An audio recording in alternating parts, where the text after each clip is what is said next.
देखिए, लोकतंत्र में जनता जनार्दन होती है और जनता के हितों की रक्षा के लिए लोकतंत्र में विधायिका है, फिर कार्यपालिका और न्यायपालिका है। As per constitution of India हर नागरिक को एक अधिकार है अपनी बात रखने का, और सरकार का अधिकार है कि जो ज़्यादातर जो नागरिक हैं जनता के अभिभावक के रूप में उनके लिए हम कानून बनाएं, अभिभावक के रूप में उनको सुरक्षा दें, सम्मान दें, उनका भविष्य निर्माण करें और देश में एकता लाएं, अखंडता लाएं और देश को सुरक्षित और विकसित बनाएं। उसी क्रम में यह जो बोर्ड है उसमें हमारी सरकार ने संशोधन किया कि मुसलमान भी देश में नागरिक है, भारत के ही खून है।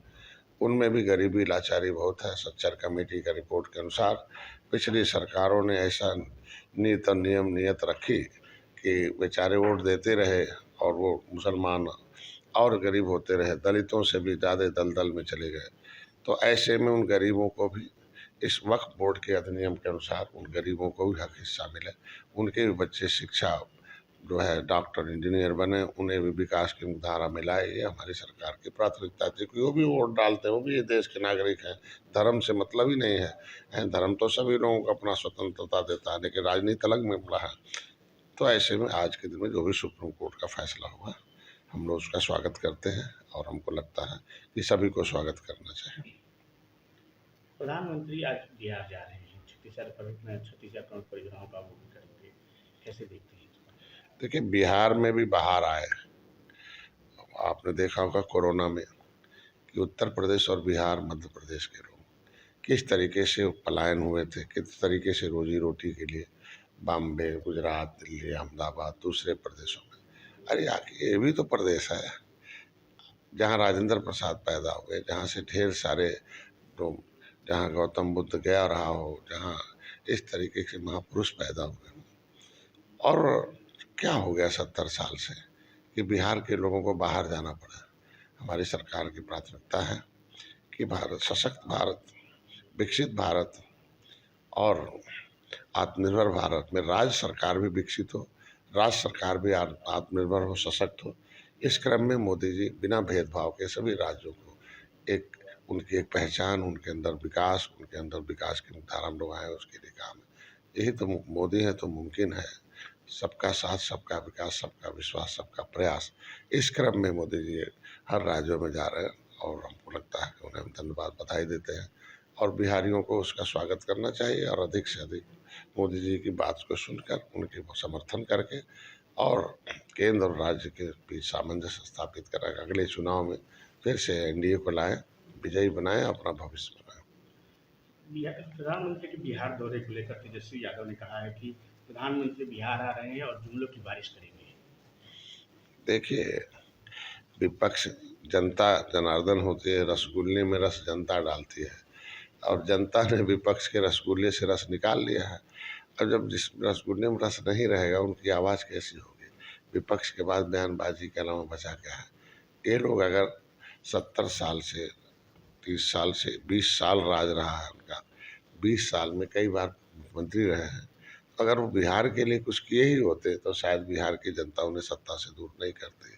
तो उनको विचार करना चाहिए कि हमने काम क्या किया है, सुधार क्या किया है, फिर हमें जनता पसंद करे, इस पर चर्चा होनी चाहिए, न कि किसी की आलोचना करके।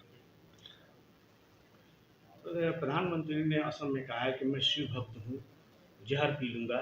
जो आजकल गाली में चल रहा है उसको लेकर के उन्होंने कांग्रेस पर हमला किया है। और इतिहास रहा कि history is the mother of politics, movement is the father of politics. इतिहास रहा है कि महापुरुषों के साथ भी बहुत अपमान किए गए। जो जो भी देश समाज राष्ट्र के निर्माण में आता है वो अपमान सहता है और राजनीति में होता है कि सम्मान को खूंटी में टांगो, फिर निकलो, फिर समाज को सम्मान दिलाओ। तो मोदी है तो देश को सम्मान, एक एक नागरिक को सम्मान मिलता रहे, इसके लिए काम कर रहे हैं। अब कुछ लोगों को लगता है कि उनके अपमान से ही उसको आज के दिन में, और जो अपमान करने वाले लोग हैं उनका जवाब जनता देगी। कांग्रेस पर भी प्रधानमंत्री ने हमला किया है। कांग्रेस जो है कांग्रेस की पाक आतंकवादियों से मिली भगत है और कुछ पार्टियों का समर्थन करती है। कुछ हैं खाते यहाँ के हैं, गाते कहीं और के हैं, और एक नासूर बना हुआ। समय आ गया जब कि जिसको जहाँ जाना था चला गया और क्या हो रहा है। कि भारत कैसे विकसित हो रहा है और जो अलग हुए विदेशी ताकतों से उनकी दशा देख लीजिए। अर्थव्यवस्था है, तख्ता पलट हो रहा है, वहाँ लोग त्राय त्राय मचे हुए हैं और ऐसे लोग फिर उन्हीं की आवाज़ बोलते रहते हैं। अगर हम पाकिस्तान का, बांग्लादेश का इस तरीके से जो आतंक का समर्थन करते हैं, अगर उनके लिए हम खड़ा होते हैं तो क्या माना जाएगा? ही माना जाएगा। और जहां दुनिया के लोग चाहते हैं आतंक मिट जाए और मोदी और हमारी सरकार इंडी उसमें प्रयासरत है, तो विपक्ष का इस तरीके का बयानबाजी देना जनता को खलता है, जनता को दर्द देता है।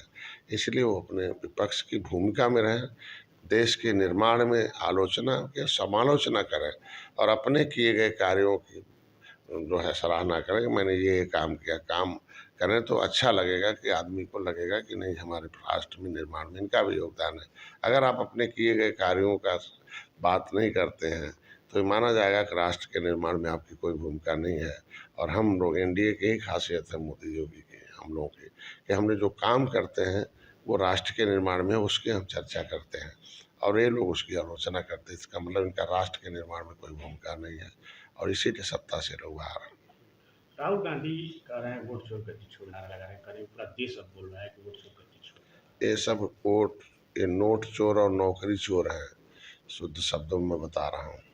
इन लोगों ने 66 समूह दलितों में है, सबका चुरा कर खाली लेदरमैन को दे दिया जगजीवन राम के कहने पर।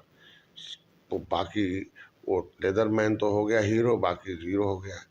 वो अदरमैन तो ननकू राम बनकर घूम रहा है। ये 27% आरक्षण में केवल मिल्कमैन का कब्जा हो गया।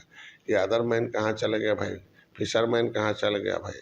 ये क्या हो रहा है देश में? राष्ट्रपति के किए गए आदेश 10 अगस्त 1950 को जो राष्ट्रपति का नोटिफिकेशन है कि 66 समूह है, ये जातियों का एक समूह है, जाति नहीं है।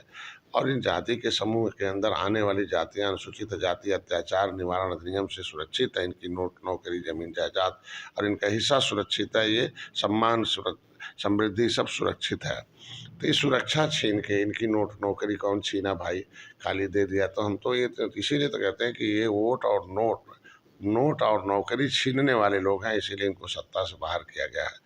मोदी से लड़ते लड़ते जब थक गए तब हम चले गए आयोग से लड़ने। ये बताइए, आयोग लोग कैसे वोट डालेंगे? जो मर गए हैं उनका नाम तो कटना चाहिए, 2 जगह नाम है उन्हें कटना चाहिए, जो विदेशियों से कटना चाहिए, इस देश का है। तो ये लोग तो एजेंट, जब बूथ लेवल एजेंट आप बना रखे हो तो बीएलओ के खिलाफ करो ना, कि बीएलओ बदमाश है, बीएलओ जो है 1500 वोट पर एक बीएलओ रहता है, उसकी रिस्पॉन्सिबिलिटी क्या है? अगर वो गलत वोट डालता है, मुर्दे को जिंदा रखा बीएलओ है और डबल वोट रखा, एआई लगवाइए, आइरिस से जांच करवाइए कि आइरिस के माध्यम से एक चेक हो जाए, टेक्नोलॉजी उपयोग कराइए। मतलब एक सलाह मशवरा होना चाहिए, उसके खिलाफ अपील होनी चाहिए, न कि इस तरीके का अपमानजनक शब्द है कि जो जैसा होता है वैसा दूसरे के बारे में सोचता है। और जनता जिसका वोट, जिसका नोट और नौकरी चोरी हुई है इनके द्वारा, वो सारी जनता इनके खिलाफ है पूरे देश में, इसलिए सत्ता में नहीं जाने दे रही।